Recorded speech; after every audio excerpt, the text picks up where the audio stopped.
Hello students, मेरा नाम है अनीश। स्वागत करता हूं आपका अपने channel arts and commerce study point पे। हम पढ़ रहे थे पॉलिटिकल साइंस का पहला चैप्टर 12th क्लास की पहली बुक का, शीत युद्ध का दौर। आज का जो टॉपिक मैं लेकर आया हूं वो है शीत युद्ध का अर्थ।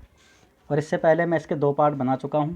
जिन बच्चों ने वो वीडियो नहीं देखी है, वो लेक्चर नहीं देखे हैं, तो वो पहले देख लें। उसका लिंक मैं डिस्क्रिप्शन में दे दूँगा आपको, आप वहाँ जाकर देख सकते हैं। तो स्टार्ट करते हैं इस वीडियो को। शीत युद्ध का अर्थ मैंने उससे पहले भी वीडियो में बता रखा है, शीत युद्ध का अर्थ क्या होता है, लेकिन फिर भी मैं आपको बता देता हूँ। ठीक है, तो शीत युद्ध का अर्थ पढ़ेंगे और शीत युद्ध के क्या परिणाम हुए थे ये पढ़ेंगे। इससे पहले वाली वीडियो में मैंने शीत युद्ध का अर्थ और शीत युद्ध के होने के कारण पढ़ाए थे, और उससे पहले वाली वीडियो में मैंने क्यूबा मिसाइल संकट पूरा कवर करा रखा है। तो शीत युद्ध का अर्थ फिर से सुन लीजिए आप एक बार और समझ लीजिए कि एक ऐसी अवस्था जब 2 या 2 से अधिक देशों के बीच आपसी संबंध तनावपूर्ण हो जाए। ठीक है, कैसे हो जाए? तनावपूर्ण, किंतु वास्तविक रूप से कोई युद्ध ना हो रहा हो, उसे शीत युद्ध कहते हैं। मतलब बिना हथियारों के लड़ा गया एक तरह का ये युद्ध होता है, जिसमें तनाव की स्थिति होती है, जिसमें ऐसा लगता है कि युद्ध होगा लेकिन युद्ध वास्तविक रूप से होता नहीं है। इसे हम शीत युद्ध कहते हैं। अब पढ़ते हैं शीत युद्ध के परिणाम। क्या क्या परिणाम हुए? देखो बच्चों, मैं अपने नोट्स से पढ़ा रहा हूँ और एग्ज़ाम में इसी तरीके से टू द पॉइंट लिखना है, जैसे इसमें लिखा है ना, पॉइंट टू पॉइंट, इस तरीके से। ठीक, तो समझिएगा इसको।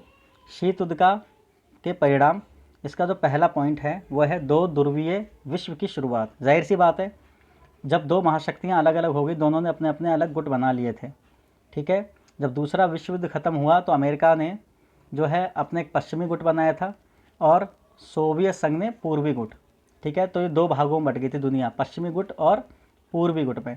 पश्चिमी गुट का नेतृत्व करता था अमेरिका और पूर्वी गुट का नेतृत्व करता था सोवियत संघ। क्लियर? बढ़ते हैं दूसरे पॉइंट की ओर। दूसरा पॉइंट कुछ इस प्रकार दे रखा है, पूंजीवादी गुट व साम्यवादी गुट का निर्माण। अब विचारधाराओं की बात कर लेते हैं। तो पूंजीवादी विचारधारा किसकी थी भाई? अमेरिका की थी, जाहिर सी बात है। उसका नेतृत्व करता कौन था? अमेरिका। और साम्यवादी जो विचारधारा है, साम्यवादी गुट किसका है?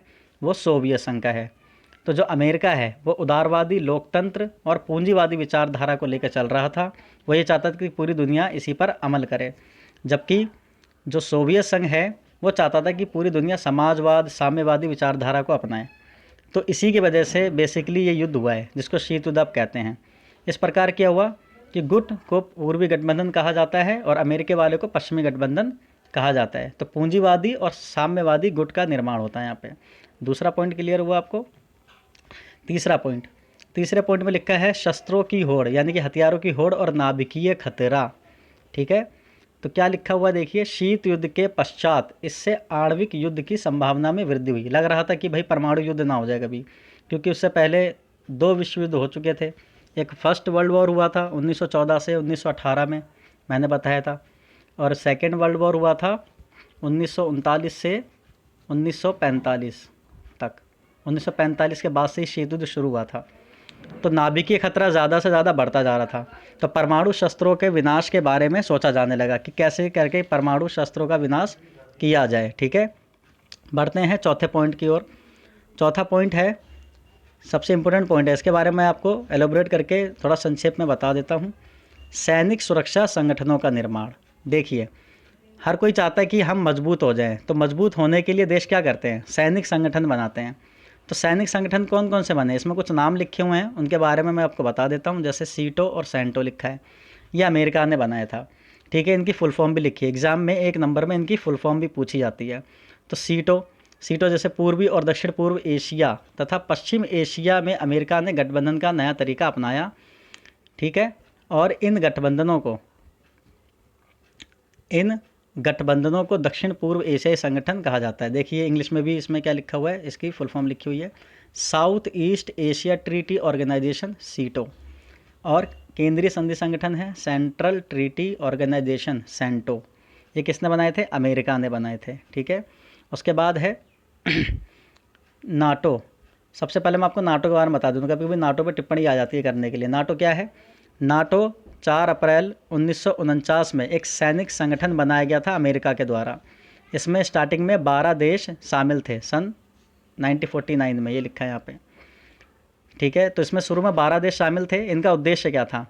उद्देश्य ये था कि अगर कोई देश अगर हमारे किसी एक गुट के देश पे हमला करता है, किसी एक भी देश पे हमला करता है, तो सभी देश अपने ऊपर उसे हमला मानेंगे और मिलकर उस देश का मुकाबला करेंगे जिसने हमला किया हुआ है। अब हुआ क्या, 1949 में अमेरिका ने तो नाटो बना लिया। उसके बाद 1955 में सोवियत संघ ने, अब सोवियत संघ तो पीछे रहेगा नहीं क्योंकि इसने तो सैनिक संगठन बना लिया, तो फिर उसके बाद सोवियत संघ ने भी क्या करा, अपना सैनिक संगठन बनाया एक तरह का। 1955 में वारसा संधि की। तो वारसा संधि का उद्देश्य था कि नाटो से मुकाबला करना, नाटो के देशों से मुकाबला करना। ठीक है, आगे बढ़ते हैं। और क्या शीत युद्ध का परिणाम हुआ है, ये पॉइंट लिखा है चौथा, छोटे देशों के साथ सैन्य गठबंधन। छोटे देशों के साथ सैन्य महाशक्तियाँ क्या करती थी, छोटे छोटे देशों के साथ सैन्य गठबंधन करने लगी शीत युद्ध के बाद। क्यों करती थी, उसके कुछ रीज़न भी लिखे हैं कि छोटे देशों से सैन्य गठबंधन क्यों करती थी बड़ी महाशक्तियाँ। उन्हें क्या करता था, उनको करना था अपने हथियारों का संचालन और सेना का संचालन करना होता था। तो उन्हें ऐसी जगह चाहिए थी कि वो वहाँ से अपने हथियारों का संचालन और सेना का संचालन कर सके, और ये छोटे देश ही उनकी हेल्प कर सकते थे। और दूसरा पॉइंट लिखा है इसमें कि जासूसी करने के लिए, एक दूसरे की ये जासूसी कर पाए महाशक्तियाँ, इसलिए उन्होंने छोटे देशों के साथ गठबंधन किया था। और लिखा हुआ है कि देखिए, ज़रूरत पड़ने पर छोटे देश जो हैं वो सैन्य खर्च वहन कर पाएंगे। अब छोटे देश जो गठबंधन किया है बड़ी महाशक्तियों जिनके साथ, जाहिर सी बात है वहाँ पे सेना जाएगी तो उसका सैन्य खर्च वहन कौन करेगा, ये छोटे छोटे देश ही काम आएंगे महाशक्तियों के। तो महाशक्तियों ने छोटे देशों के साथ इसलिए भी गठबंधन किया कि उनके लिए वो सैन्य खर्च वहन करने में मददगार साबित हो सकते थे। फिर अगला है कि भाई चौथा पॉइंट, महत्वपूर्ण संसाधन जैसे तेल, खनिज, गैस, अन्य धातुओं को प्राप्त किया जा सके। तो बड़ी महाशक्तियों ने छोटे देशों के साथ इसलिए भी गठबंधन किया था कि खनिज, तेल, संसाधन, प्राकृतिक संसाधन जैसी चीज़ें उन्हें मिल सकें। ठीक है, और अगला जो पॉइंट है पांचवा, ये है गुटनिरपेक्ष आंदोलन का उदय। तो ये भी क्या है, एक परिणाम है किसका, शीत युद्ध का। शीत युद्ध का एक परिणाम क्या है, गुटनिरपेक्ष आंदोलन का उदय। ठीक है, इस पर मैं अलग से बढ़िया करके एक वीडियो बनाऊंगा। ठीक है, गुटनिरपेक्ष आंदोलन, फिलहाल मैं आपको पढ़ा रहा हूँ कि भाई शीत युद्ध के क्या परिणाम हुए हैं। तो शीत युद्ध का परिणाम में गुटनिरपेक्ष आंदोलन का उदय भी है। गुटनिरपेक्ष आंदोलन कब से शुरू होता है, 1961 से शुरू हुआ था दोस्तों, ये 1961 से।